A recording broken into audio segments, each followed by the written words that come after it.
Hey guys, today I show you how to make this magical. Okay, so this project started off after I watched like 8 different Hayao Miyazaki movies. I've always been a big fan of anime. So I wanted to do my next project to be inspired. I wanted my next project to be inspired by Hayao Miyazaki. And Princess Mononoke is my favorite movie of all time. Not even anime movie, just favorite movie of all time. I remember watching it when I was a kid, staying up late and just getting lost in the art style.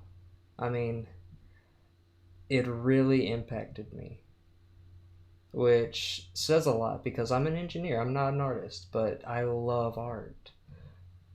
Sad to say, I'm also terrible at art, and I wanted to do justice to this. So to do that, I went online and I found some art. So first off, I didn't make this art. I did a crappy rendition of someone else's. Here is the guy's art. Here's his handle. He sells t-shirts. Go online and support this guy. I love his work, and if you are anything like me, you're going to love it too. So please go check his stuff out. And let's begin.